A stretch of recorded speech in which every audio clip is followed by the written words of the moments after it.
ओम शांति। आज संडे है और रविवार को भगवान के महावाक्य होते हैं। और आज भगवान कह रहे हैं कि शिव के जन्मदिन पर सारी बुराइयों को अर्पण कर दर्पण बनना है, भगवान के जैसा बनना है। तो आज हम चेक करेंगे कि हम कहाँ तक दर्पण बने हैं। हाँ, यह जो महावाक्य जो होते हैं वो सातों दिन तक हमने क्या सीखा है, वो एक तरह से रिवाइज करने का भी होता है ना। रिवाइज भी हो जाता है कि हमने क्या क्या सीखा है, और रविवार को हम चेक भी कर पाते हैं कि हम कहाँ तक प्रोग्रेस में हैं। तो आज की जो वाणी है, आज का जो भगवान का संदेश है, वह हमें जो अच्छी तरीके से अंदर समझ कर उतारना भी है और चेक भी करना है। तो आज कोई सवाल नहीं लिए जाते हैं रविवार को तो सिर्फ चेकिंग के उद्देश्य से पूरी वाणी की एक एक जो गहराई है उसको दिल से समझने की आवश्यकता है। तो शिव का जन्मदिन, परमात्मा शिव का जन्मदिन, तो हम आत्माओं का भी जन्मदिन, लेकिन ज्ञान में आए तब से जन्मदिन नहीं कहा जा सकता है। हाँ, किसी का उम्र 60 साल है, किसी का उम्र 50 साल है, लेकिन ज्ञान जब उसके अंदर आ गया, तुम ज्ञान में चलते हो, लेकिन ज्ञान जब तुम्हारे अंदर चलने लग जाता है तब वास्तव में हमारा जन्मदिन होता है। मुझात्मा को भी ज्ञान में काफ़ी समय हो गया, लेकिन सच्चा जन्मदिन तो तभी शुरू हुआ जब ज्ञान मेरे अंदर चलना शुरू हो गया। तो अब हमें देखें कि हमारे अंदर अब ज्ञान की वो जो समझ है वो कितनी बैठी है, तो हमारा सच्चा जन्मदिन शुरू होता है। अब बात आती है दर्पण बनने की। हाँ, दर्पण कैसे बना जा सकता है, कैसे स्वयं से बात करने की शुरुआत हो सकती है, कैसे भगवान जैसा बना जा सकता है। तो जैसे कि अगर हमें अपना स्वयं का चेहरा दर्पण पर देखना है, दर्पण के अंदर देखना है, तो दर्पण सामने है तो चेहरा दिख जाएगा। लेकिन सबसे ज़रूरी बात है कि अगर अंधेरा हो तो दर्पण में हमें अपना चेहरा कभी भी दिखाई नहीं देगा। तो दर्पण भी होना ज़रूरी है, खुद का उपस्थित होना भी ज़रूरी है, और साथ में प्रकाश भी होना ज़रूरी है। तो कई सारी ब्राह्मण आत्माएं इतने साल से ज्ञान में होने के बावजूद भी आगे क्यों नहीं बढ़ पाई है, क्यों दर्पण में आत्म साक्षात्कार नहीं हो पाया है, क्यों दर्पण में भगवान का साक्षात्कार नहीं हो पाया है। इसका कारण जो है वो बहुत अच्छे से समझने की ज़रूरत है, क्योंकि ज्ञान में तो काफ़ी सारा समय हो जाता है। हाँ, तो उसका कारण है वो प्रकाश कौन सा है पता है आपको? वो प्रकाश है सवालों का प्रकाश। जब आत्मा जो है स्वयं से प्रश्न पूछती है, सवाल उत्पन्न करती है, तो सवाल का प्रकाश जो होता है वो दर्पण पर पड़ता है और हमें अपना चेहरा दिखाई देता है। इतना महत्व है सवाल का। हाँ, तो जैसे सवाल पूछते हैं कि भगवान तुम हमें मदद किस तरीके से करते हो, कई सारे सवाल रहते हैं ना। हम ही दुखी क्यों हो रहे हैं, हमारे कौन सी चीज़ सही है कौन सी गलत है। तो सवाल से ही दर्पण पर प्रकाश पड़ता है। कोई आत्मा सवाल नहीं पूछती है, अगर बी के जीवन में बहुत टाइम हो गया है तो उसकी प्रोग्रेस नहीं हुई है, उसका आत्म साक्षात्कार नहीं हुआ है, या भगवान का अनुभव नहीं हुआ, तो उसका एक ही कारण है, उसने कभी सवाल नहीं पूछा। सवाल नहीं पूछने के बहुत सारे कारण हो सकते हैं।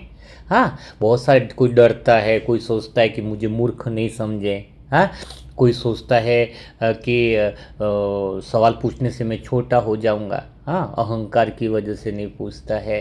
तो सबसे पहली जो कमी कमज़ोरी है वो यह है सवाल नहीं पूछना। सवाल कैसे होने चाहिए वो तो बात की बात है। हाँ, लेकिन सवाल पूछे बिना दर्पण पर प्रकाश आ ही नहीं। दर्पण बताएगा, सवाल पूछोगे तो उधर से रिएक्शन आएगा, उधर से जवाब आएगा, उधर से लाइट्स आएगी। हाँ, एक व्यक्ति है, एक स्टूडेंट है, मेरे साथ पढ़ता था बहुत टाइम से, बहुत होशियार था, बहुत ज़्यादा होशियार था। और बहुत समय बाद मेरी मुलाकात हुई 3 साल पहले। तो उससे वो जब मुझसे मिला और पूरी चीज़ें देखी, और मेरे जो तनाव मुक्ति के सेशंस होना, ये होना, बुक्स वगैरह भी सारी सब चीज़ें देखी, और इतने लोगों को, बिजनेस वाले लोगों को हमने ट्रेनिंग दे रहे थे, तो उसकी मुलाकात, वो कहता मैं आपसे ज़्यादा होशियार था, आपसे ज़्यादा मेरा बुद्धि तेज थी, परसेंटेज आपसे ज़्यादा मैंने लाए, लेकिन आप जीवन में इतना सफल कैसे हो, ज़्यादा कैसे सफल हो, हर चीज़ में आपका अलग ही हो गया है। उस दोस्त ने मेरे को बोला, मैंने बोला कि तुम्हारे में और मेरे में एक ही चीज़ की जो है वो डिफरेंसेस था, और वो ये था कि मैं सवाल पूछता था। उसके पास तो सिलेबस था, तो फिक्स था, चलो भाई उसी में से सिलेबस है, लेकिन जीवन में तो बहुत बड़ा सिलेबस होता है। तो कोई परसेंटेज में कम आया, किसकी पढ़ाई में कोई कमज़ोर रहा, कोई क्या रहा, इसका कोई इम्पोर्टेंट नहीं है सफलता से। सफल वही व्यक्ति हो सकता है जिसकी जीवन में सवाल पूछने की आदत हो। सवाल पूछोगे तो ब्रह्मांड से, कुदरत से, भगवान से जवाब आते हैं। यही तो सबसे गहरी बात है।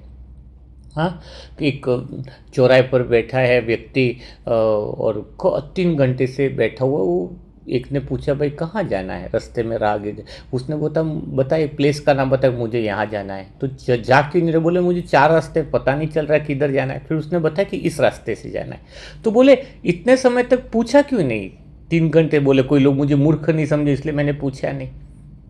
ये तो अच्छा हो कि उस भाई ने उसको पूछ लिया कि कहाँ जाना है, सही सवाल पूछ लिया, तो उसको रास्ता पता चल गया।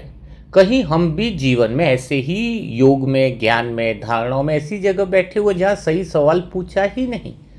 हाँ, कई बार सवाल नहीं पूछने से समय व्यस्त होता है, शक्तियाँ व्यस्त होती है, बहुत कुछ बर्बाद हो जाता है, क्योंकि सही सवाल पूछने से घंटों की मेहनत बच जाती है। सही सवाल पूछने से झगड़े और वाद विवाद जो ख़त्म हो जाता है। एक बहन ने नई नई शादी करी, और घर पे उसी वक्त सास ससुर और फैमिली किसी वजह से अंदर ही बाहर काम करना है, शहर में कुछ शॉपिंग था, अर्जेंट चले गए। अब वो कंफ्यूजन में, खाना बनाए तो क्या बनाए, किसको क्या सब्जी पसंद है, किसको मसाले ज़्यादा पसंद है, किसको कम है क्या नहीं। वो बहुत ज़्यादा परेशान। जबकि सिंपल सी बात क्या है, एक सवाल, एक क्वेश्चन पूछ ले कि आपको क्या क्या पसंद है, कौन क्या खाता है, तो तुरंत सॉल्यूशंस हो जाता है। हाँ, तो जब हम सवाल पूछते हैं, राइट सवाल पूछते हैं, तो जवाब हमें मिल जाता है। तो सवाल पूछने की आदत होनी चाहिए, तो हमें आत्म साक्षात्कार हो जाता है, तो हमें भगवान का अनुभव होने लगता है। तो मैंने अपने जीवन में जो आगे बढ़ा हूँ आज तक, तो हर बात में सेंटर में सवाल उत्पन्न होते थे। लेकिन सवाल कौन से होने चाहिए, जिज्ञासा व जानने की इच्छा वाला होना चाहिए। हाँ, सही तर्क और सही बात के सवाल होने चाहिए।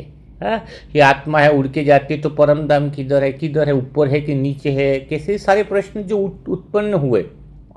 लोग भगवान मिलने के बाद दुखी क्यों हैं, लोगों की समस्याओं का समाधान क्यों नहीं हो रहा है, लोग इतने अच्छे हैं फिर भी परेशान क्यों हो रहे हैं, मरने का डर क्यों लग रहा है, ये सारे जो सवाल थे, हाँ, मेरे अंदर, तो वो सवाल पूछने से आत्मा का जो लाइट है वो बढ़ता गया। हाँ, और जीवन में मैं इसलिए अपने अनुभव को बता रहा हूँ आपको, ताकि आपको पता चले कि सफलता का राज क्या है। हाँ, तो अपने अंदर, जिस इंसान के अंदर सवाल उत्पन्न नहीं हो रहे हैं, वो कभी भी आगे नहीं बढ़ सकता, चाहे वो कितना ज्ञानी समझ ले, कितना अपने आप को बहुत कुछ समझ ले। ऊपर से उसको लगेगा कि मैं बहुत कुछ हूँ, लेकिन अंदर से वो समझ नहीं बढ़ेगी जब तक, हाँ, तब तक उसकी प्रोग्रेस नहीं होगी। समझ, मैंने बताया, आईना, स्वयं से बातें करना नहीं, रटते रहना नहीं है कि बाबा मैं आत्मा बहुत अच्छी हूँ, बाबा मैंने ये किया, मैं वो किया, उससे क्या मतलब है। स्वयं से बात करना यानी स्वयं को पहले वो क्वेश्चन पूछना, भगवान से भी पूछना, इसका क्या है और कैसे है। हाँ, तो ये सबसे ज़्यादा ज़रूरी होता है। और सबसे बड़ी बात है कि सवाल पूछे किससे जाते हैं, सबसे ज़्यादा जो सवाल पूछना किससे है, यह बहुत गहरी बात है। हमें हमेशा जीवन के अंदर ईश्वर से मार्गदर्शन लेना चाहिए। भगवान से जो मार्गदर्शन नहीं लेता है, जवाब भी उसी से आते हैं। हाँ, जवाब भी किससे आते हैं? भगवान से ही आते हैं। सही सवाल का सही जवाब जो है वो ईश्वर से मार्गदर्शन मिलता है। ये जैसे घर जो है, हम तो यहाँ पर खाली मेहमान है, पृथ्वी के सारा मालिक तो परमात्मा हुआ। हाँ, तो राय तो वो ही देगा कि इस पृथ्वी पर रहना कैसे, जीना कैसे है, खुशी खुशी रहना कैसे है, दुख में भी हम खुश कैसे रहे, उसका मार्गदर्शन अगर कोई करने वाला है तो वो भगवान ही है। और कोई फिल्म भी चल रही है, जैसे कोई फिल्म चल रही है, कोई पिक्चर चल रही है, अगर उसका डायरेक्टर के बिना तो फिल्म हो ही नहीं सकती। कोई हीरो कितना भी बड़ा हो, लेकिन उसमें अगर वो डायरेक्टर ना हो, वो ये बताए नहीं कि तुम्हें ये सीन में क्या करना है, आगे कौन से डायलॉग्स बोलने हैं, ये सीन क्यों आया है, तो डायरेक्टर के बिना तो वो हीरो भी कुछ नहीं कर सकता। तो इस सृष्टि रंगमंच पर हम आए हैं तो हमें ईश्वर के मार्गदर्शन की बहुत ज़्यादा आवश्यकता है। और जो ईश्वर का मार्गदर्शन ले लेता है वो जीवन में बहुत बड़ा परिवर्तन ले आता है, उसको हर सवाल का जवाब मिलता है ईश्वर का मार्गदर्शन लेने पर। हाँ, अभी तो हमने सवाल के महत्व पर बात कराया है। ईश्वर से मार्गदर्शन लेने कैसा है, उससे जवाब कैसे लेना है, उसकी भी विधियाँ धीरे धीरे आपको क्लियर की जाएगी। हाँ, उसकी विधियाँ भी आपको अभी बताई जाएंगी।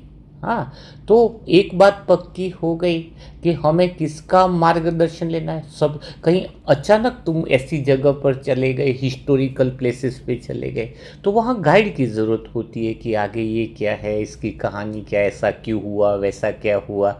हाँ, तो सबसे पहले कहते हैं कि बाबा गाइड है।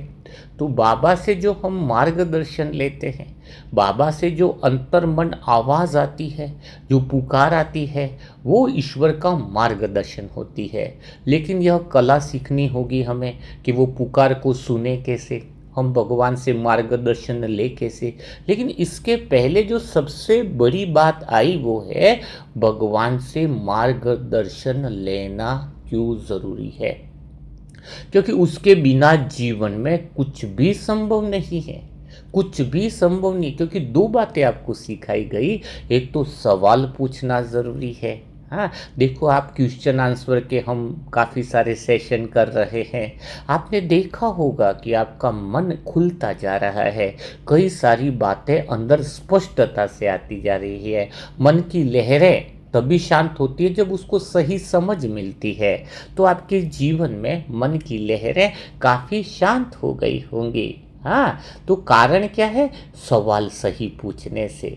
सवाल पूछने से हमारा ही फायदा नहीं है, सामने वाले का अनुभव भी हमें मिलता है, सामने वाले की संतुष्टि भी मिलती है। अभी जितने भी बड़े बड़े भाई बहन मुझसे आगे निमित्त में रहे, मैंने उनसे सबसे सवाल पूछे, उनके अनुभव भी सीखे। हाँ, सभी बड़े बड़े प्यारी प्यारी निमित्त आत्माएं हैं। हाँ, उनको एक ही पूछता सवाल, आपके जीवन में अपने भगवान का आपका क्या अनुभव हो रहा है, इस बात का आपको भगवान ने क्या संदेश दिया। तो एक लाइन पूछते ही वो अपने अंदर की सारी बातें निकालता है। तो यह हमें सवाल, घर में भी अगर तुम्हें रिश्ते अच्छे बनाने हैं तो आपको सभी लोगों से सही समय पर सही सवाल पूछने का तरीका आना चाहिए। हाँ, तो फिर आप सुन पाओगे, समझ पाओगे। तो यह है सवाल पूछने की महत्व। अब बात आई कि ईश्वर का ही मार्गदर्शन लेना है, वो क्यों लेना है? देखा होगा आपने किस दुनिया में इंसान के पास कई इंसान ऐसे मिलेंगे, द्वापर युग से भी आपने देखा कि भगवान आने से पहले भी कई लोग बहुत सात्विक प्रवृत्ति के हैं, उनमें सत्यता थी, उनमें झूठ नहीं बोलते थे, किसी के प्रति राग द्वेष नहीं करते थे, सदा सच्चाई पर चलते थे। तो फिर उनको भगवान की क्यों ज़रूरत है? हाँ, बात यहाँ पर समझनी, ईश्वर का मार्गदर्शन हम क्यों लें, ऐसी क्या ज़रूरत है? तो कई सारी ब्राह्मण आत्माओं को आपने देखा होगा, द्वापर युग से हमने देखा कि जिनमें अच्छाइयाँ है, जिनमें बेईमानी नहीं है, छल कपट नहीं है, सबके साथ सदव्यवहार करते हैं, प्रेम का व्यवहार करते हैं। लेकिन एक लाइन आपको ये ऐड करनी पड़ेगी, कितने भी आत्मा में सद्गुण हो, कितने भी अच्छाइयाँ हो, लेकिन वह कमज़ोर रहेगा। ये लाइन आप देखो, रावण शक्तिशाली था, सद्गुण देवताओं के पास थे, लेकिन देवताओं को तो रावण ने हरा दिया। एक भी शनि देव हो, दूसरे देव हो, इंद्र देव हो, सभी देवों को हरा दिया रावण ने, है। और अभी भी हम देखते हैं वर्तमान जीवन में भी कई आत्माओं के अंदर यह प्रश्न उठता है कि हम तो अच्छा करते हैं, हमारे अंदर तो सत्यता है, हमारी तो भावना भी शुद्ध है, फिर ये लोग बुरी प्रवृत्ति वाले लोग हमें क्यों दबाते हैं, क्यों हमारे साथ इतना गलत कर पाते हैं, क्यों हमें पल पल डराते हैं। तो कारण क्या है, सत्यता कितनी भी हो, कितने भी आपके अंदर अच्छे गुण हो, वह अच्छे गुण शक्ति में तब तक नहीं बदल सकते जब तक भगवान के साथ जुड़े न हो। ये इसका जोड़ है, गुण प्लस भगवान की शक्ति। तो कई सारे इंसान दुखी हैं, आज भी कमज़ोर हैं, गुण अच्छे हैं, भावना अच्छी है, मीठा बोल बोलना, प्यार, लेकिन दबते ही जा रहे।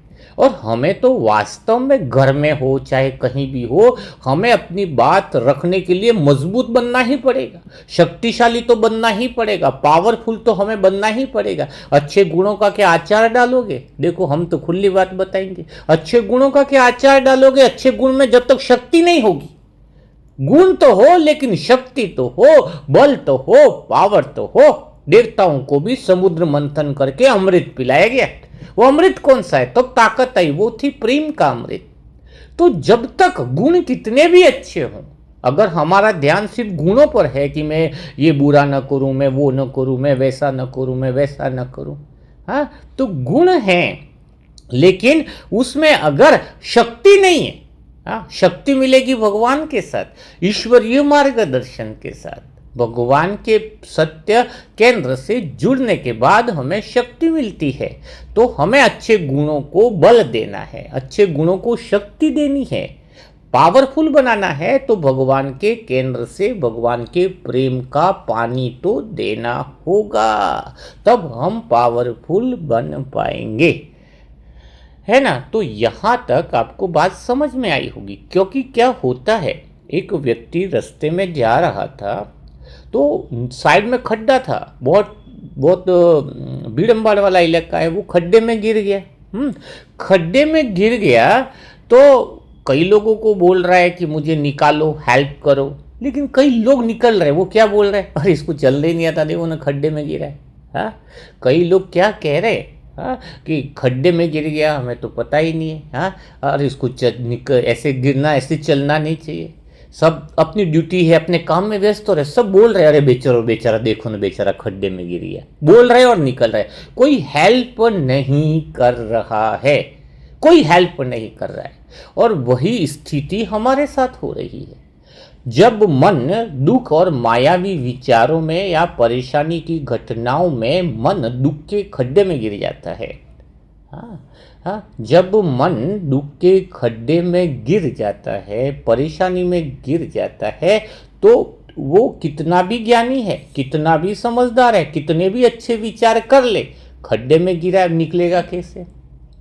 हाँ, कितना भी ज्ञानवान है, कितनी भी कोई बात है, अब तो खड्डे में गिर गया है, वो कोई मदद नहीं मिल रही है वो। और फिर आपको पता है, जब दुख के खड्डे में गिरे तो माया के विचार उसको घेर लेते हैं, मेरे साथ ही ऐसा क्यों होता, मेरे ही कर्म ऐसे क्यों है, मैंने तो भगवान का इतना ऐसा किया, हाँ, ऐसा गिरा। हाँ, और कोई ऐसा भी है हमारे जीवन में जो दुख के खड्डे में गिरा हुआ है। हम देखते हैं कि कोई आत्मा दुखी है, कोई बीमारी से परेशान है, कोई तकलीफ में, तो वो खड्डे में गिरा हुआ है, उसका मन दुख के खड्डे में। और हम क्या करते हैं, उसको ज्ञान देते हैं, तुझे पता ये तो ड्रामा है, चलता रहेगा, तुझे ये, उसको ज्ञान की क्या जरूरत है। कोई खड्डे में गिरा है नीचे, उसको तुम ज्ञान दोगे, तुम्हें अच्छे से देखकर चलना चाहिए, ये तो ड्रामा है, होता रहता है, 5-10 साल पहले भी तुम गिरे थे, अभी भी गिरे हो खड्डे में, पास में बैठकर ऐसे बोलते रहो, तुम क्या फायदा है उसका। उसको ज्ञान की जरूरत है, उसको किस चीज की जरूरत है, बताओ किस चीज की जरूरत है। हाथ देकर निकालने की जरूरत है। तो उसको हाथ कौन सा है वो बताओ, वो हाथ कौन सा है? जब हम भी मन में दुख रूपी खड्डे में गिर जाए, हमारा मन गिर जाए या दूसरे का मन गिर जाए, तो उसको ज्ञान की जरूरत नहीं है, उसको शक्ति की जरूरत है, उसको हाथ की जरूरत। और वो हाथ होता है ब्लेसिंग का, वो हाथ होता है दुआओं का। तो दुआओं के द्वारा ही हम किसी को बाहर निकाल सकते हैं। इसी तरीके से हमारे पास कितना भी ज्ञान है, कितनी भी समझ है, हम कितनी भी अच्छी अच्छी बातें कर ले, अगर हम दुख के, तनाव के या विकारों के गड्ढे में गिरे हैं, हम वहाँ बातें कर रहे पुण्य आत्मा बनने से फायदा नहीं, हमारे लिए गड्ढे से बाहर निकलने का जो काम करेगा वो होगा दुआओं का बल। हमने कितना इकट्ठा किया है, भगवान के साथ हमारा संबंध कितना गहरा रहा है, कि भगवान की दुआओं का हाथ हमारे सर पर कितना है, हमने कितने अच्छे कर्म किए हैं, वो कर्मों का बल ही हमें बाहर निकलता है। और जब आसपास की आत्माएं दुख के खड्डे में हो तो ज्ञान मत दो उसको, सिर्फ उस समय उसको शक्ति की आवश्यकता है। पहले उसको खड्डे से निकालो, फिर बोलो कि आइंदा तुम खड्डे में ध्यान से चलो। वो बाद की बात है ना, अभी तो उसको जरूरत है। कोई बेटा घर में आया, एक्सीडेंट करके आ गया, तो अभी उसको डांटने की जरूरत नहीं है उस समय, अब वो बाद में डांटा जा सकता है। अभी तो उस घटना से कोई डरा हुआ तो नहीं है, उसने एक्सीडेंट किया तो सामने वाले से दुश्मनी तो नहीं होगी, क्या मैटर है? अभी तो मैटर को सुलझाने की जरूरत है, दुआ ब्लेसिंग करने की जरूरत है। तो घर में हो या आसपास में हो, जब भी कोई आत्मा दुख के खड्डे में है तो उसको पहले दुआ दो, ब्लेसिंग करो कि भगवान की शक्तियां इसके साथ काम कर रही है, भगवान की सारी जो दिव्य अनुभव योजना के अनुसार उसका कम से कम 15, 20, 30 संकल्प आप दे दो, जरूर वो आत्मा जो है उस खड्डे से बाहर निकल जाएगी। और उसके बाद उसको ज्ञान दो, जो देना है, समझ देनी है, वो बाद में दो, उस समय समझ मत दो। जब वो खड्डे में गिरा तो उसको बहुत बुरा लगेगा। एक व्यक्ति के घर में दोस्त है, मोबाइल गिर गया आते हुए, और उसको तुम ज्ञान दे दो 5000 साल पहले भी गिरा था, 2000 साल अभी पहले भी घटना घटित हुई थी, आज भी गिरा है, उसको कितना बुरा लगेगा। हो सकता हाथ भी उठा दे। उसकी फीलिंग समझो। ज्ञान वो दे सकता है जो दूसरे की भावनाओं में रहकर सोचे। हाँ, आप उस परिस्थिति में नहीं रख करके सोच पा रहे हो कि उसके मोबाइल बड़ी मुश्किल से लिए, खरीदारी करी और चला गया, नुकसान हो गया, वो भावना उसके साथ कितनी खतरनाक है। कोई प्रेम में है, लड़की के प्रेम में है और टूट गया, चला गया, बताओ। हाँ, वो दुखी है, उसको तुम और बोलोगे कि लड़की को भूल जा, ये करो, तो वो तो और गुस्सा हो जाएगा, तुम उसके दुश्मन बन जाओगे। तो उस समय सिर्फ और सिर्फ दुखी आत्मा को, खड्डे में गिरी हुई आत्मा को सिर्फ और सिर्फ ब्लेसिंग देनी है, ज्ञान नहीं देना है। जब उसको आप बाहर निकाल दो तो फिर उसको ज्ञान और समझ की जो जरूरत है वह हम दे सकते हैं। तो यह बात आज हमें समझ में आती है।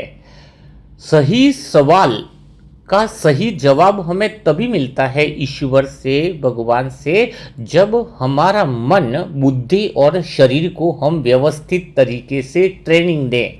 मन अगर बिजी है तो परमात्मा का वो पुकार जो है, वो मार्गदर्शन हमें नहीं मिलेगा। जैसे आप फुटबॉल का मैच देखने गए, फुटबॉल के मैच के लिए जा रहे हो, आपको पता है कि मैच जो है वो दिल्ली में है, हाँ, और दिल्ली में जो है वो 12 बजे आप चालू होने वाला है। अब आपके पास टिकट भी है, मैच भी है, लेकिन आप दिल्ली में नहीं, आप पहुंच रहे हो इंदौर में, तो क्या मतलब है?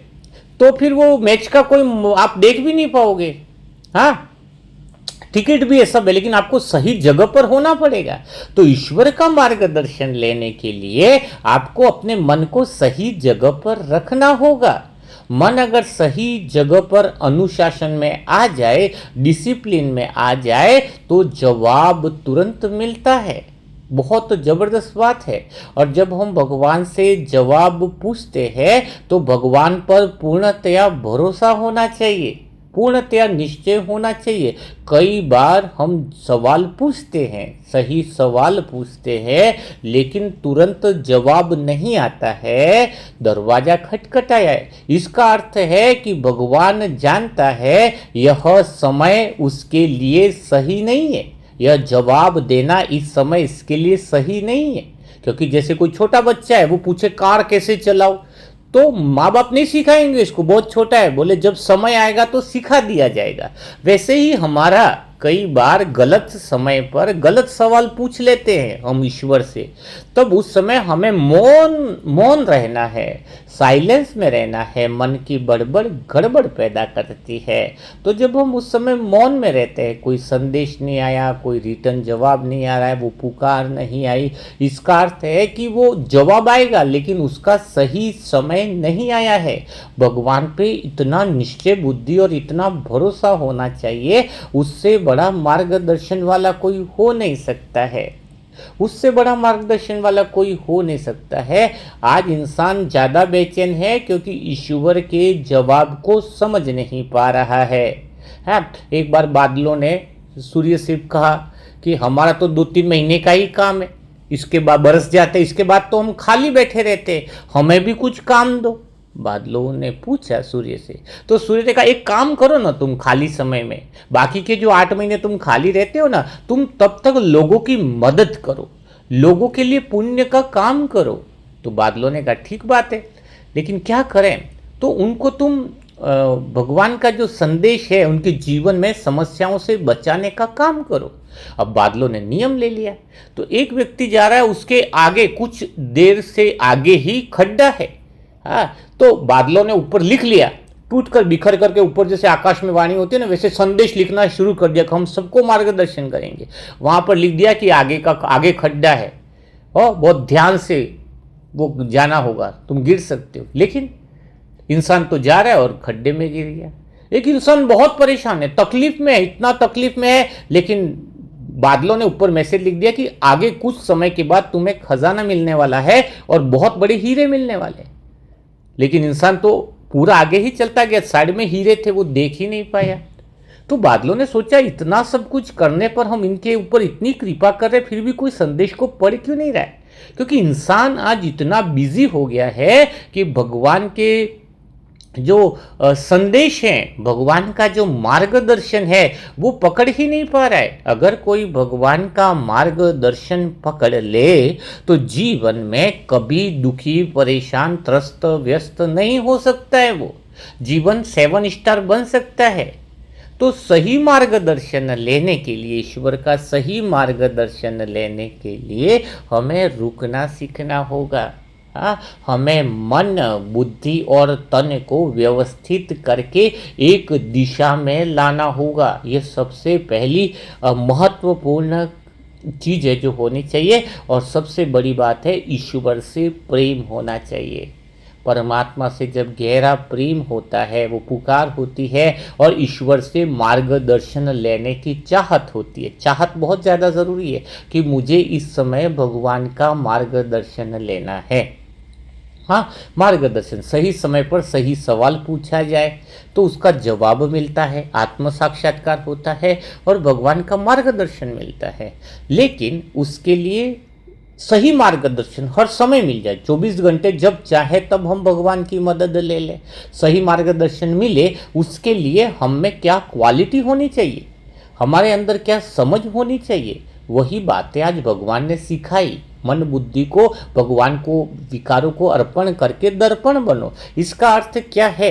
अर्थात मन, बुद्धि और तन तीनों को संभालने की जरूरत है, तीनों को अनुशासित करने की जरूरत है, तीनों को ट्रेनिंग कितना दिया है। हाँ, मन ट्रेनिंग तो ले कि जवाब ले पाए। हाँ, तो उसके लिए हमें मन, बुद्धि और बॉडी जो है उसकी ट्रेनिंग लेनी है। तो वो ट्रेनिंग क्या है उसको समझना बहुत ज़्यादा ज़रूरी है। तो ट्रेनिंग की शुरुआत कहाँ से करें? तो ट्रेनिंग की शुरुआत यहाँ से करनी है। हमें अपने जीवन के अंदर, देखो एक माँ थी, उसके 3 बच्चे थे। तीनों बच्चे को अलग स्वभाव बड़ा खतरनाक था। एक को खाने पीने का इतना शौक कि बस दिन भर उसी को चीज़ों को ढूंढता रहता था। एक को घूमने का शौक, जहाँ भी मौका मिले भाग जाता। एक को खेलने का इतना शौक कि बस जहाँ भी देखो उद्दंड मचाता ही रहता था। तीनों बच्चे अपने आप में अलग ही स्वभाव वाले और माँ को दिन भर में बहुत ज़्यादा परेशान करते। लेकिन जैसे ही रात होती थी, तीनों बच्चे माँ की गोद में विश्राम कर लेते थे, सो जाते थे। तीनों बच्चे बड़े नटखट थे, लेकिन रात को उनको सुकून मिलता था जब तक माँ की गोद में न सोए। तो ये 3 बच्चे कौन हैं यहाँ पर भी हमें समझना होगा। हमारा दिन भर मन कितना सारा उथल पुथल विचार कर रहा है, बुद्धि कितनी उथल पुथल कर रही है, और ये शरीर भी कितना उथल पुथल कर रहा है। लेकिन ध्यान रखना, जब तक मन को आराम न मिले, विश्राम न मिले, हाँ, शांति न मिले, तब तक वो सुकून में रह नहीं पाएगा। मन, बुद्धि और शरीर तीनों को चाहे दिन भर में कितनी भी उफान मचा ले, चाहे कोई करोड़पति क्यों न हो, अगर उसको गहरी नींद ना आए, साइलेंस में सो न पाए, तो वो कभी भी सुकून नहीं कर पाएगा। तो जाना हमें ईश्वरीय गोद में ही है। बिना ईश्वर के कभी भी सुख और शांति मिलती ही नहीं है। लेकिन मन, बुद्धि और ये जो हमारा तन है, वो उसके बारे में सोच ही नहीं रहा है। एक जामुन के पेड़ पर पेड़ लगाया तो उस पर कौन सा फल निकला? जामुन का पेड़ निकला। आम का पेड़ लगाया तो आम का फल निकला। यानी हर एक पेड़ जो है वो कुछ न कुछ फल देता है। तो शरीर में भी तो पेड़ है, तो शरीर से कौन सा फल के लिए शरीर मिला है? ये शरीर क्यों मिला है? जामुन का पेड़ में तो जामुन के लिए है वो पेड़। तो वैसे ही ये शरीर हमें मिला है ईश्वरीय प्रेम का फल निकालने के लिए। हमें क्यों मिला है यह शरीर? ये पहले सवाल का पहला जवाब भी यही है, और सवाल भी पहला ये होना चाहिए कि शरीर मुझे क्यों मिला है। ये शरीर मुझे इसलिए मिला है ताकि मैं इसके द्वारा परमात्म प्रेम का फल उगा पाऊं।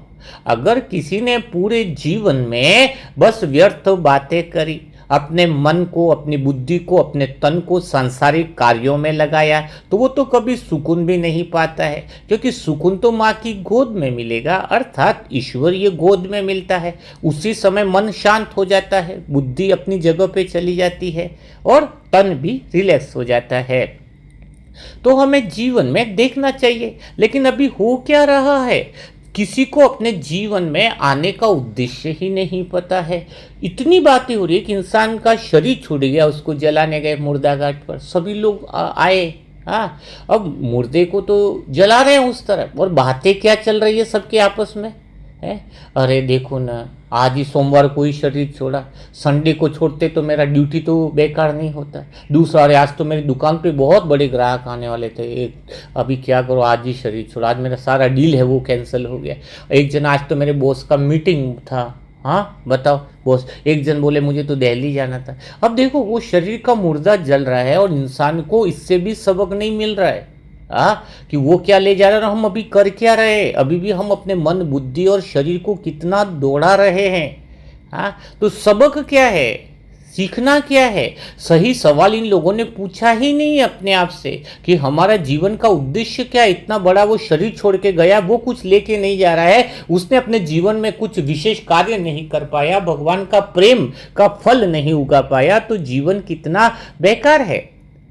तो हम अपने आप से पूछें, क्योंकि शांति, आनंद तो भगवान के प्रेम में ही है, तो हम अपने मन, बुद्धि और शरीर को किस प्रकार ट्रेनिंग दें, वह हमें समझना होगा।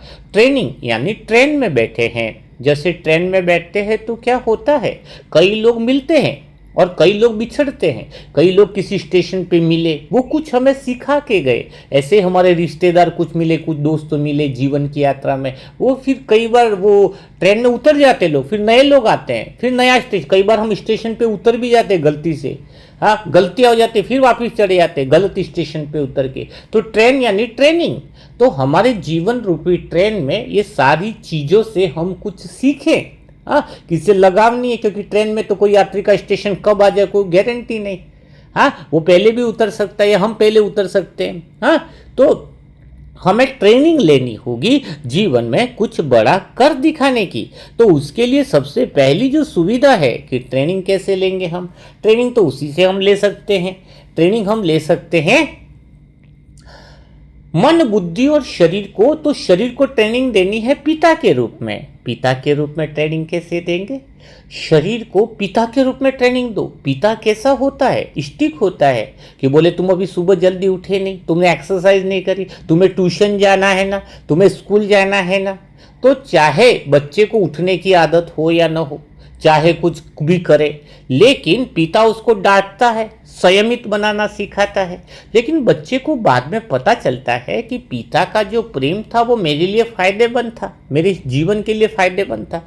तो वैसे ही शरीर को हमें पिता का प्रेम देना है। थोड़ा सा आलसी करे, भाई चल आलसी नहीं, उठ, मुरली मंथन सुनना है, चल, बहाने नहीं चाहिए। रात को सोना टाइम पे सो जाओ, 3 बजे अमृत वेला उठना, उठ जा, सोचना नहीं है। ऐसे शरीर को आप पिता की तरह ट्रीट करो। खाने में बोले ये खाएगा, ये लगाओ क्या 2 चपत, ये नहीं खाना, बात खत्म। शरीर 2 घंटा खाट पे पड़ा हुआ, भाई काय को जरूरत है खाट पे पड़ने की, सुस्ती ला रहा है शरीर को, शरीर खराब होगा, चल उठ, व्यायाम कर, एक्सरसाइज कर। ये शरीर को हम पिता की तरह ट्रीट करें। हम पिता है और शरीर जो है वो बच्चा है। शरीर को हम ऐसा ट्रीट करें पिता की तरह। उसमें डांट फटकार होगी, अनुशासन होगा, डिसिप्लिन होगा, हर समय हम अलर्ट रहे, तभी हम भगवान का मार्गदर्शन ले पाएंगे। भगवान उस आत्माओं को विशेष मार्गदर्शन करता है। तो यहाँ पर आपको बात समझ में आई होगी कि शरीर को डांटना है, समझाना, हर बात पर हम देखें कि शरीर क्या कर रहा है, चलना कैसा है, उठना कैसा है, बैठना कैसा है, हर तरीके पर हम ध्यान दें। यूं नहीं कि कैसे भी पाँव टांगे फैला करके बैठे हैं, बैठने का शरीर को तरीका नहीं समझ में आया, खाना खाने का तरीका नहीं समझ में आ रहा है, शांत मुंह को चुप कराने का तरीका नहीं पता है, साइलेंस में रहने का तरीका। उस शरीर को हम पिता की तरह ट्रीट करेंगे, उसमें प्रेम भी है ना हमारा। पिता का प्रेम ही तो हुआ, लेकिन उसका तरीका अलग है। तो शरीर को हम पिता की तरह प्रेम करें।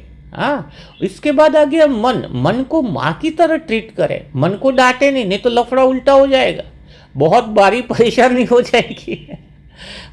तो मन को क्या करें हम, मन को हम ट्रीट करेंगे कि माँ की तरह। कहीं गलती होगी तो प्रेम से पुचकारेंगे कि कहीं उसको ठेस न लग जाए, कहीं वो अंदर से दुखी न हो जाए, दुखी हो जाएगा तो डिप्रेशन में चला जाएगा।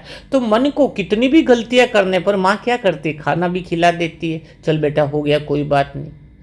कितना भी होती है माँ उसको सहलाती है। तो कितने भी कोई विकार में चला जाए, कोई गंदी बात हो जाए, कोई दिक्कत नहीं है। मन को माँ का प्रेम दो। माँ का प्रेम जब उसको मिल जाएगा, उसको सहज प्रेम की अनुभूति हो जाएगी, तो प्रेम में वह बदल जाएगा। क्योंकि मन को क्या चाहिए, ये बात समझो बात को। जैसे 3 बच्चे थे, दिन भर में उछल कूद करते थे, लेकिन माँ की गोदी में वो शांत हो जाते थे। माँ की गोदी में क्यों शांत हो जाते थे, माँ उसे स्वीकार कर लेती थी। चलो दिन भर में कितनी भी शैतानियां करी हैं, है तो मेरे ही बच्चे है, प्यार से सुला देती थी, चलो सो जाओ, जो हो गया सो हो गया।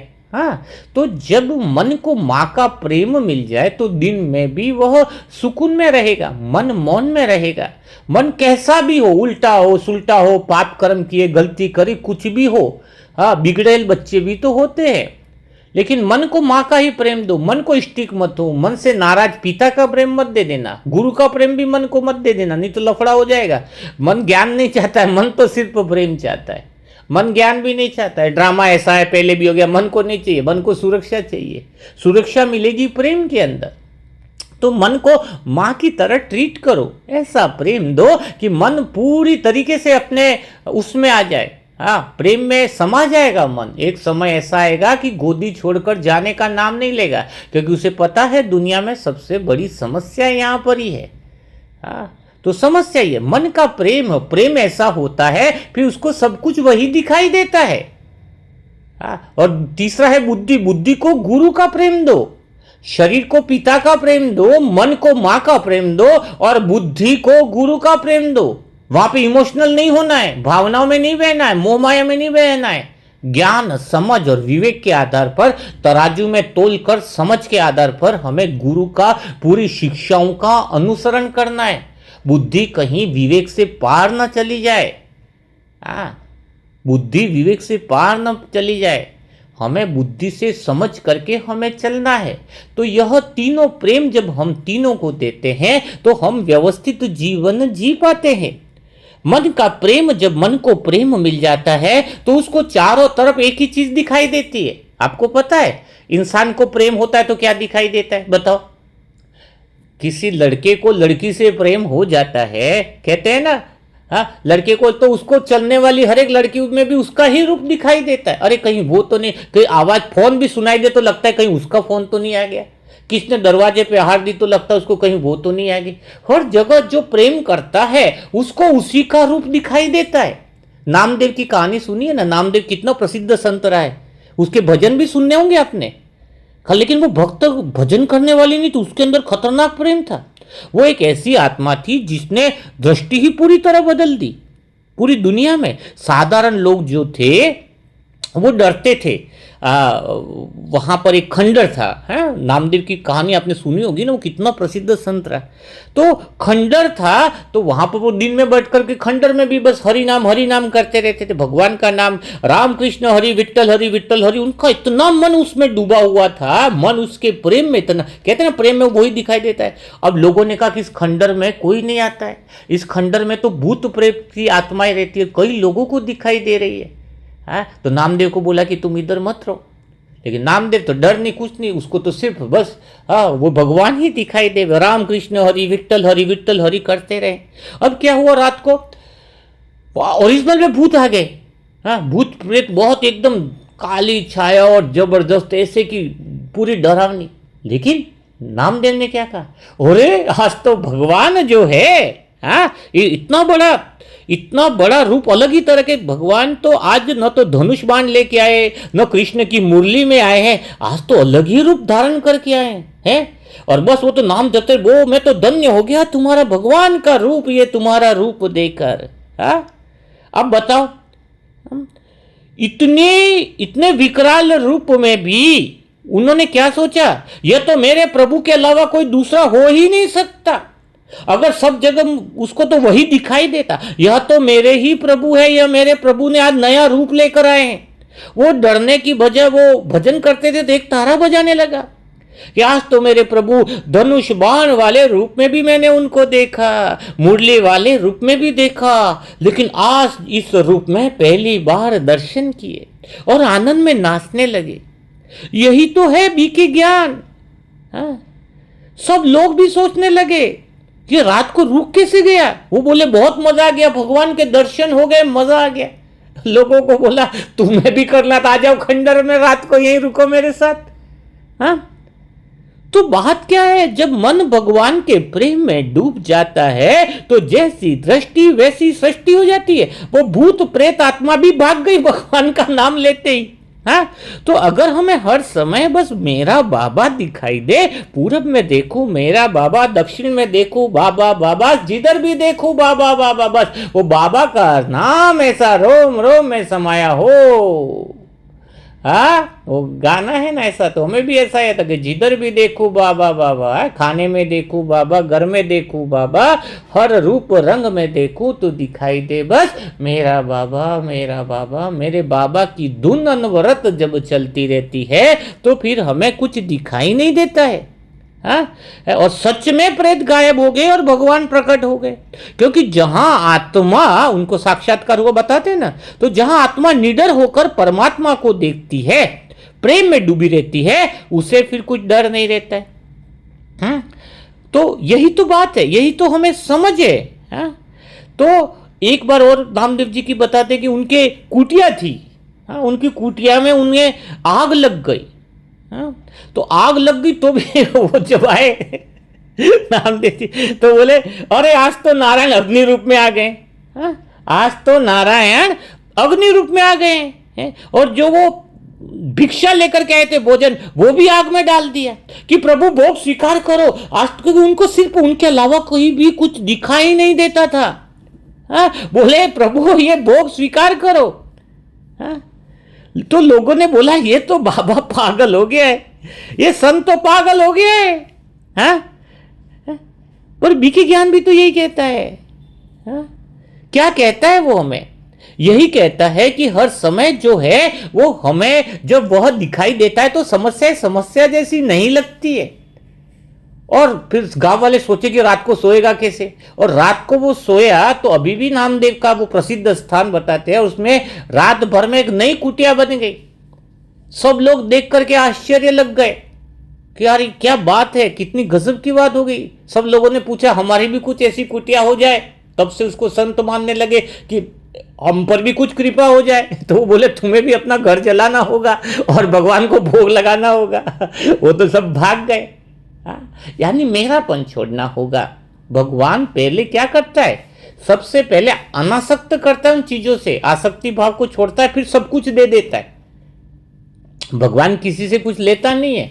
धन है, एक बार तुम धन सच्चे दिल से भगवान को अर्पित करके देखो, फिर उससे कई गुना वो देता है, क्योंकि पहले ये पता चला कि हमारा अनासक्त भाव है और जब जरूरत होगी उस समय कई गुना दे देगा। ये भगवान की विशेषता है।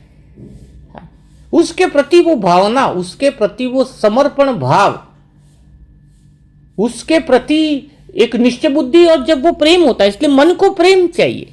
मन अगर प्रेम में है तो सिर्फ वही दिखाई देवे। इसलिए कहते ना, इसलिए नामदेव को और एक घटना याद आती है, मुझे बहुत अच्छी लगती है। ऐसी घटनाओं से मैं शुरुआत में बस मुझे बहुत इसलिए भगवान से प्रेम हो गया कि वो ऐसी जिन्होंने पता भी नहीं है भगवान कैसा है, तब भी उन्होंने कितना प्यार किया। जब वो रोटी खा रहे थे तो कुत्ता रोटी लेके भाग गया, उनकी रोटी की पोटली थी वो लेके भाग गया। तो वो पीछे के पीछे भागे। सब लोग पूछे जाने दो तो वो रोटी नहीं नहीं, भगवान आज इस रूप में आए थे, वो ऐसे रोटी लेके घी लगाना रह गया उसके ऊपर। मैं घी लगाने के लिए जा रहा हूं कि वो बीता घी की चुपड़ी रोटी कैसे खाएंगे, कैसे खाएंगे। तो यहां पर ये बात है कि हमारी भाव, हमारा प्रेम कितना है। एक व्यक्ति शालिग्राम लेके घूमता था, बस उसको ही दिखाता था यही मेरे भगवान है, यही मेरे भगवान है। हाँ? और उसने क्या किया, उसके साथ भी कुत्ते वाली घटना है। उसकी पोटली रखी थी, वो कुत्ता लेके भाग रहा था, आटे की पोटली, और उसने शालिग्राम से कुत्ते को मारा तो वो पोटली छूट गई। बोले आज तो भगवान मेरे काम तो आए कि पोटली छोड़ दी। तो उसको खाली भगवान किस लिए उपयोग कर रहा है, वो संसार के साधन पाने के लिए। हाँ? और एक शालिग्राम पे एक भक्त था, है कुंतुक भक्त, जो इतना मानता था भगवान को कि भोग लगाता था उसके, हैं। तो किसी ने उनके भोग के अंदर जहर का चीज मिला दी थी, दवाई कुछ ऐसी है।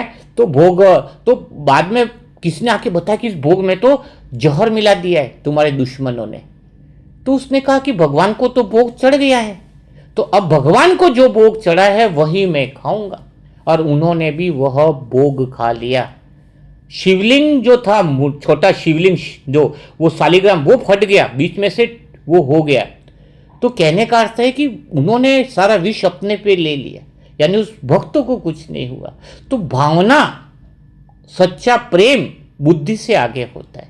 जो बुद्धि तर्क में रहती है वो भगवान से प्रेम नहीं कर सकती है। इसलिए ज्ञान को गुरु की तरह प्रेम दो, लेकिन मन को मां की तरह प्रेम दो। हाँ, और शरीर को जो है वो कैसा प्रेम देना है, पिता की तरह प्रेम देना है। तो यहां पर ये बात समझ में आती है कि प्रेम ही है जो मन को सारी बातों से मुक्त करता है। फिर दुख हो, सुख हो, शांति हो, अशांति हो, कोई भी घटना घट रही हो, भगवान का प्रेम ऐसा होता है कि उसी में सब कुछ दिखाई देता है। हाँ, उसके अलावा कुछ भी नहीं दिखाई देता है। उस एक में सब कुछ आ जाता है। भगवान का प्रेम मन क्या है, उस एक में सब कुछ आ गया, सुख दुख शांति अशांति। एक महात्मा रेलवे स्टेशन पे थे, बहुत पहुंचे हुए संत थे। हाँ? तो उनका कुछ सामान चोरी हो गया, तो तुरंत ही वहीं पे चौकी थी, जाकर के बोला कि भाई जी मेरा सामान चोरी हो गया है। हाँ? सामान चोरी हो गया है मेरा। तो सिपाही ने, उन्होंने बोला कि सामान क्या क्या थे, चोर क्या क्या लेके गया। वो बोले मेरे बिछाने का आसन लेके चला गया, हाँ, और मेरे ओढ़ने की गोदड़ी थी वो भी लेके गया, हाँ, और मैं कंबल लपेटा था वो भी लेके गया, रजाई भी लेके गया, सिर पर जो छाता था वो भी लेकर के गया। फिर अंदर से सिपाही दूसरा आया, निकला कि कहीं स्टेशन पे ये तुम्हारी एक ये गोदड़ी पर ये कंबल पड़ा था, वो ही तो नहीं है तुम्हारा। बोले हाँ यही है। तो बोले तुम तो कह रहे थे कि मेरी गद्दी भी चली गई, रजाई चली गई, वो छाता चला गया। हाँ, तो उसने क्या बताया, बोले यही तो सब है मेरा।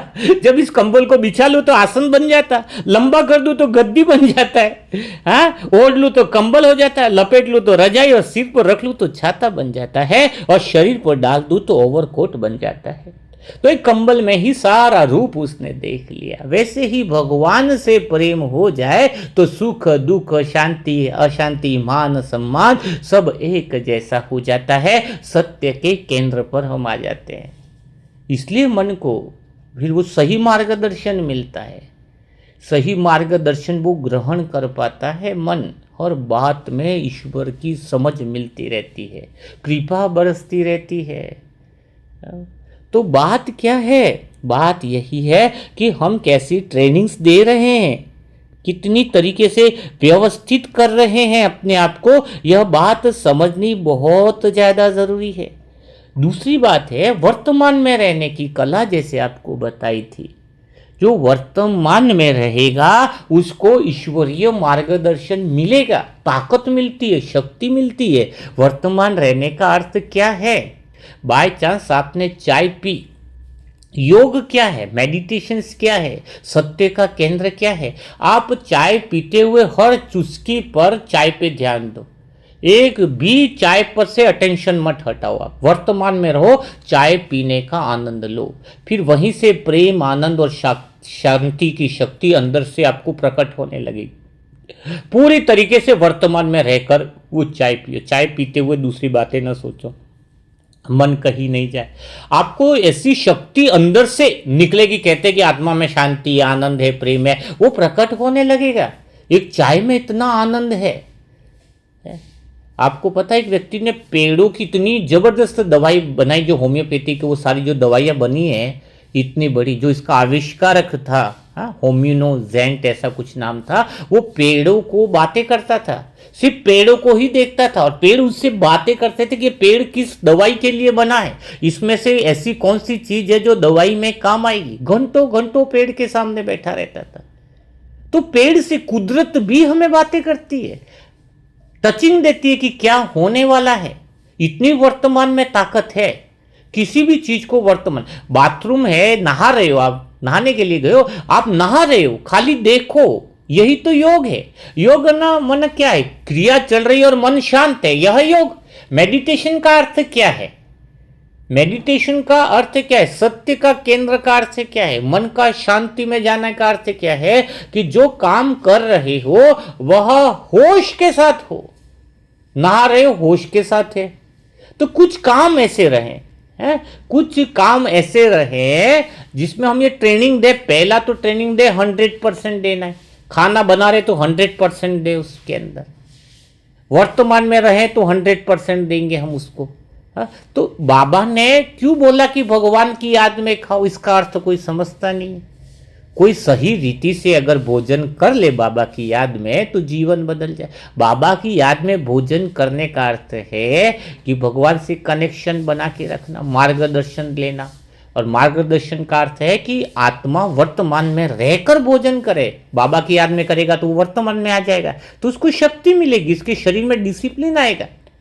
तो जब हम भोजन करते हैं और ये सोच ले कि एक एक चीज हम खा रहे, चाहे किसमें नमक भी कम होगा, सूखी रोटी भी अगर वर्तमान में रह करके खा लो, सूखी रोटी है आपके पास और वर्तमान में रह करके खा लो, तो वो सूखी रोटी आपको 56 तरह के पकवान का आनंद देगी। क्योंकि ये दुनिया का पहला आध्यात्मिकता का रूल्स है कि जो आत्मा वर्तमान में रहती है वह हमेशा सदा एवर हैप्पी, सदा खुश, सदा आनंदित और सदा समर्थ और सदा शक्तिशाली इसलिए बन जाती है क्योंकि भगवान की शक्ति से भी कनेक्ट हो जाती है और अंदर से उसकी खुद की शक्तियां भी बाहर आने लगती है। खुद की शक्तियां अंदर से बाहर आने लगती है। वर्तमान में रहना, तो मन को यह डिसिप्लिन दें, कुछ दिन में काम करें। ऐसे 8-10 कामों की लिस्ट बनाएं कि आज मैं 10। देखो, सुनना में भगवान की बातें क्यों समझ में नहीं आती, आप समझो मेरी बात को। आप कोई जोक्स भी सुनोगे तो पहली बार हंसे, दूसरी बार सोचोगे वही तो जोक्स है, रिपीट करने से क्या फ़ायदा है। लेकिन दूसरी बार भी अगर वर्तमान में रहकर पूरी 100% दे करके सुनोगे तो जीवन बदल जाएगा। यही आगे बढ़ने का रास्ता है। तो जब मुरली में वर्तमान में रहकर सुनने की आदत बन गई तो वो आत्मा ज़्यादा ग्रहणशील हो जाती है। आपने देखते सुनते तो सभी है लेकिन सभी लोग बदलते नहीं है। कुछ लोग सिर्फ सुनते हैं, कुछ लोग सुनते हैं पर करते नहीं, कुछ लोग सुनते भी हैं लेकिन मानते नहीं है। तो सबके अलग अलग तरह के मन हो गए ना। तो वो जो वर्तमान में रहता है, वो मन जो वर्तमान में रहता है, उसकी विश्वास की आंख बढ़ जाती है, प्रेजेंट में रहने लग जाता है, जीवन उसका बदलने लगता है। तो यह जो हम शरीर को ट्रेनिंग दें, डिसिप्लिन सिखाएं, अनुशासन सिखाएं, मन को माँ का प्रेम दें और बुद्धि को गुरु का प्रेम दें, तो जीवन जो है वो हमारा सफल, समर्थ, सार्थक, समृद्ध, हाँ और क्या बन जाता है, सुख समृद्धि वाला बन जाता है, 7 स्टार बन जाता है। तो यह प्रैक्टिकल हमें करना है, सवाल पूछने की आदत। इसलिए हम सवालों का सेशन लेते हैं। कई लोग पूछते हैं क्यों भाई सवाल क्यों पूछते हैं? अरे तुम्हें सवाल नहीं पूछे तो इसलिए तो इतने साल तक कुछ हुआ क्या? अपनी मन मत लगाएंगे हैं। क्यों मुरली में सवाल क्वेश्चन से, क्वेश्चन आंसर? अरे क्वेश्चन आंसर से ही तुम आगे बढ़ पाओगे, क्वेश्चन आंसर से ही तुम्हें आगे की प्रोग्रेस मिलेगी। क्योंकि क्या होता है, कई बार मन में जब सवाल पूछते हैं कई लोग दूसरे, तो उनके मन में भी सवाल आते हैं और फिर उनको पता चलता है कि कई बार हमारे मन में दबे हुए सवाल तो ये मेरे थे, लेकिन वो बाहर नहीं आ पाए, तो उनको एक बल मिलता है। और जब वो सवालों का उत्तर मिलने लगता है तो कई आत्माओं में शक्तियां मिलती है। हो सकता है वो सवाल एक आत्मा का हो, लेकिन एक आत्मा पूछ रही है, लेकिन हो सकता है वह सवाल भीतर में बहुत लोगों के अंदर चल रहा हो, बहुत लोगों के अंदर चल रहा हो। जैसे आज पता चला कि बाबा की याद में खाने का महत्व है, एक नई लाइन समझ में है कि हमें वर्तमान में रहना, ये सबसे ज्यादा इंपॉर्टेंट है। वर्तमान में हो तो भगवान से जुड़े हुए ही हो, क्योंकि मन वर्तमान में है तो साइलेंस में, मौन से भगवान के मार्गदर्शन में जुड़ा हुआ है। तो ऐसे कई सारे सवाल जो मन में थे, सवाल पूछने से जवाब आता है और जवाब आने से दर्पण पर प्रकाश पड़ता है, और जब अंदर प्रकाश खुलता है तो आपको दिव्य अनुभव योजना के अनुसार साक्षात्कार होने लगता है, स्वयं का भी और परमात्मा का भी। तो अभी जल्दी से लॉन्ग वीडियो के सेशन शुरू होने वाले हैं, वहां पर और घंटों घंटों हम आनंद लेने वाले हैं। तैयारियां पूरी चालू है, क्योंकि कुछ वीडियो पहले से तैयार करने होते हैं ताकि क्रम न टूटे। जैसे अभी शॉर्ट वीडियो डल रहे हैं ना वहां पे, इन शॉर्ट वहाँ पे आत्मा की यात्रा ऐप पे, तो वो पहले से हमने तैयार कर रखे हैं ना। डेली तो बनाना संभव नहीं हो पाता है, हाँ, तो 2-2 वीडियो डेली डालते ताकि गैप। देखो एक सबसे बड़ी चीज, आत्मा के कामयाब होने के लिए एक गुण बहुत ज्यादा चाहिए, निरंतरता चाहिए। निरंतरता जिस आत्मा में नहीं है वो कभी भी सफल नहीं हो सकता है। निरंतरता है तो उसको फल मिलता है। एक इंसान पत्थर तोड़ रहा है, उसने एक बार मारा, 2 बार मारा, 3 बार मारा, लेकिन टूटा ही नहीं। 100वीं बार मारा तो पत्थर टूट गया। तो उसने 99 बार जो पत्थर पे हथौड़ा मारा वो फालतू नहीं गया। उसी वजह से 100वीं बार जो पत्थर पे हथौड़ा मारा तब जाके टूटा है, वो एक बार में नहीं टूटा, 99 बार निरंतरता से उस पर प्रहार किया है। तो जब हम किसी काम में मुरली मंथन ध्यान से सुनने में, वर्तमान में रहने के पुरुषार्थ हो, या कोई डेली प्रैक्टिस में अभ्यास का पुरुषार्थ हो, अमृत वेला का पुरुषार्थ हो, योग का हो, मंथन, पुण्य बल, पुण्य आत्मा का भी एक निरंतरता चाहिए। जब हम किसी तरह का सहयोग देके चुप बैठ जाए वो नहीं, एक निरंतरता अगर उसके अंदर बन जाती है तो फल बहुत जबरदस्त आता है। निरंतरता किसी भी काम में बिना अंतर के निरंतरता बनी रहे तो सफलता का राज है। इसलिए शॉर्ट वीडियो भी आपने देखा होगा कि डेली आपको डलते हैं, ताकि आपको डेली मटेरियल मिलते हैं और आप विजिट कर पाते हो और अधिक से अधिक लोगों को शेयर कर पाते हो। वैसे ही जल्दी से लॉन्ग वीडियो जब डलना शुरू हो जाएंगे तो फिर वो डेली आपको मिलेंगे, डेली आप आत्मा की यात्रा पे विजिट कर पाओगे। तो जो नए लोग हैं और उसको विजिट करना चाहते हैं, ऐप को अच्छे अच्छे वीडियो देखना चाहते हैं, कम लाइन के अंदर सुंदर संदेश सुनना चाहते हैं, देखना चाहते हैं, तो उसके लिए कमेंट बॉक्स में लिंक दिया गया है, आत्मा की यात्रा, वो डाउनलोड कर लें और अधिक से अधिक लोगों को शेयर करें ताकि उनके जीवन में भी यह बदलाव हो। हाँ, तो कितना अच्छा काम है। सबसे बड़ा पुरुषार्थ भी यही है कि कम से कम 5 आत्माओं को उस ऐप से जोड़ें, एक नियम बना ले। ये तो कर सकते हैं ना, धर लग रहा ना कुछ लग रहा है। व्हाट्सएप पर जाकर के आप मैसेज कर दो, जो जो भी बाबा के बच्चे उनको वीडियो अधिक से अधिक शेयर कर लो। जब आपके आत्मा की यात्रा का वो चैनल है ना व्हाट्सएप, वहाँ पे जो लिंक देता है वो खाली शेयर ही तो करना होता है। आप देखोगे कि हमारे जो ग्रुप में खाली बाबा के बच्चे चाह तो खाली गूगल पे एक चीज सर्च करो, बीके व्हाट्सएप ग्रुप। क्या लिखना है? सेवा ही करनी है ना, बैठे बैठे पुण्य जमा। आप पूछोगे सवाल कि हम सेवा कैसे करें, तो मिल जाती। बीके व्हाट्सएप ग्रुप इतना लिखना है आपको। व्हाट्सएप ग्रुप बीके लिखोगे गूगल पे, हजारों व्हाट्सएप ग्रुप मिल जाएंगे। और उस व्हाट्सएप ग्रुप में आपको हजारों नंबर मिल जाएंगे। 10 नंबर उठाओ और उनको वो मैसेज फॉरवर्ड कर दो। क्या पता वो आत्मा भगवान से जुड़कर कितना जीवन बदल सकती है, कितनी बड़ी सेवा हो सकती है। कोई 1 महीना भी ये प्रोग्रेस कर ले कि मुझे WhatsApp group, BK WhatsApp group Google में सर्च करना है और उस व्हाट्सएप ग्रुप से ज्वाइन करना है, और वो जितने भी मेंबर हैं उनको सेव करके उनको नंबर पे मैसेज फॉरवर्ड करना है। तो ये तो हमारा भाग्य बनाने के लिए भगवान अवसर दे रहा है। सेवा करने का सवाल उत्पन्न हो तो जवाब आ ही जाता है। बस प्यास तो जगे, प्यास नहीं है तो कुछ होने वाला नहीं है। ठीक है, तो आज का मूल्य मंथन कैसे लगा वो कमेंट बॉक्स में ज़रूर आप बताएं, और आत्मा की यात्रा का लिंक भी जरूर दूसरे को शेयर करें और खुद भी डाउनलोड करें अगर नए हो तो। कल फिर हम मुलाकात करेंगे इससे दिल छू जाने वाले नए अनुभव के साथ, नई बातों के साथ। तब तक के लिए सभी भाई बहनों को ओम शांति, ओम शांति, ओम शांति।